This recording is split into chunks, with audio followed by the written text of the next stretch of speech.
ating selection committee headed by Sir Jesse Ejercito. Previously, it was Tita Boots, Anson Roa, who headed.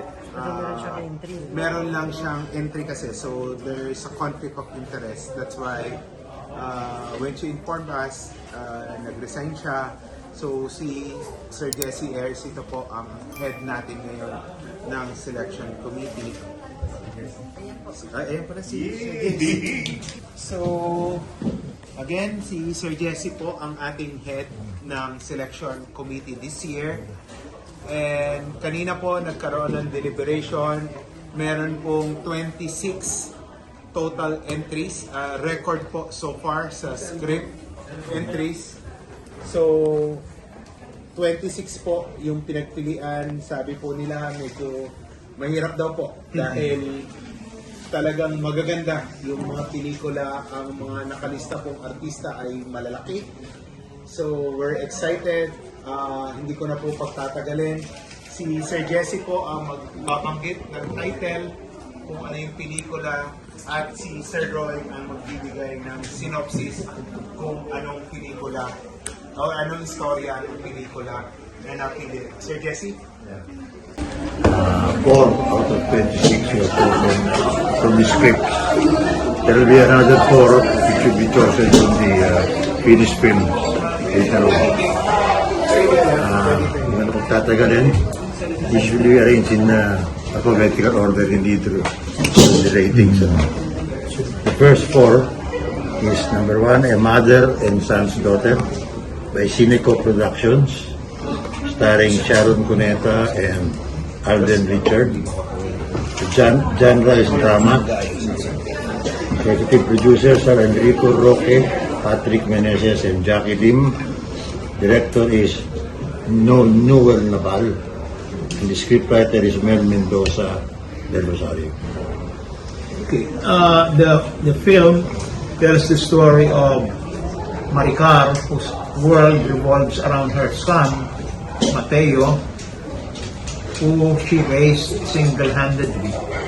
When Matteo is moving to Singapore to pursue his career, ambition, and his girlfriend, he devised a plan to find a good man who can look after her mother, after his mother, while he is gone.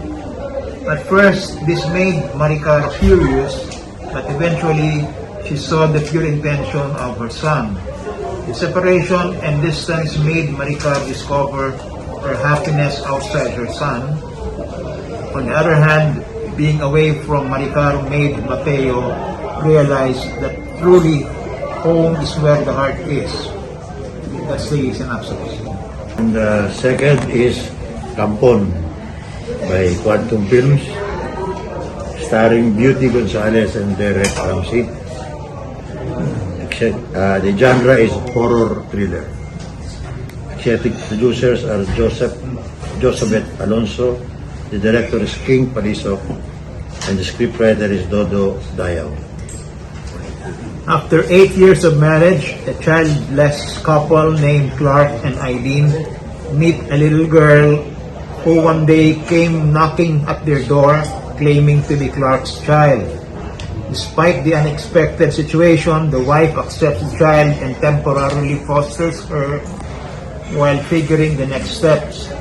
Meanwhile, Clark investigates the child's history while Eileen begins to develop an odd and eerie relation with the child.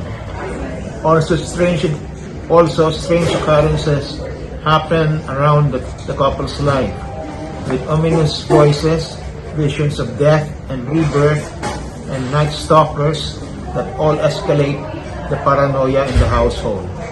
As the seemingly innocent child grows more fond of Eileen, Clark must decide between erasing his past to save his marriage or embracing the truth and the demons that come along with it. It's Penduko by Sari Network, starring Reyes and Matteo Guidicelli. The genre is fantasy action, and executive producer is Jane Basa. The The director and scriptwriter is Jason Paul Laksamana. This fantasy action film is the new film version of the iconic comic book character Pedro Penduko, wherein he is the son of a philanthropic faith healer in the countryside. Yearning for a more modern and materialistic life, he runs away to the city. Unfortunately, he does not find the prosperity he yearns until he is recruited to an underground company called Hating Gabi, where people with supernatural gifts like Pedro are formally trained and sent to heal victims of sorcery in exchange for money. His new career, however, will lead him to an identity crisis that asks the question, is his destiny to be a healer or a sorcerer?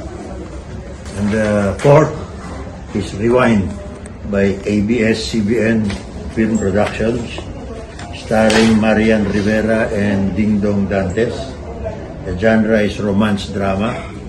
Executive producers Carlo Katigbak and Chris Anthony Gasmen. The director is May Cruz Alvear, and scriptwriter is Enrico Santos. This film is about a man who, at a certain point in his life, feels guilty of his life choices. All these after not being promoted in his work, being estranged from his father and son, and having a rocky marriage, and then his wife dies in a car accident. One day he meets a man who offers him a once-in-a-lifetime deal to rewind his life and correct his mistakes and repair his relationship with his wife and family on one condition. He has to die in place of his wife. He believes the man to be Jesus. With everything to lose and to hope for, John rewinds his life and discovers that the true meaning of happiness comes from the thing he has taken for granted, which is love.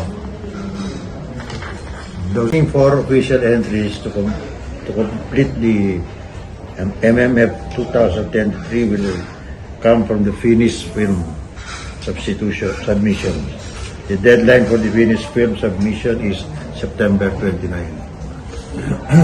Ako kasi hindi naman po ako nagbabasa ng script. So, pero sinakita ko pong synopsis, title, yung mga bida po na naka-indicate doon sa synopsis nga. Nakita ko and satisfied naman po ako. Again, 26 entries po yan. Marami po magaganda. So, among them, pinili po yung pinakamaganda based on the script. Hindi naman po ibig sabihin na hindi maganda yung iba, pero maaring hihintayin po natin yung finished film kung sakali nilang gawin at isubmit. Yung natitira pong apat, pipiliin po based on finished film at ang pagbabasihan na po ay yung final output nila. So, hintayin po natin yan. Pero in so far as these four are concerned, ako po ay satisfied naman po sa list.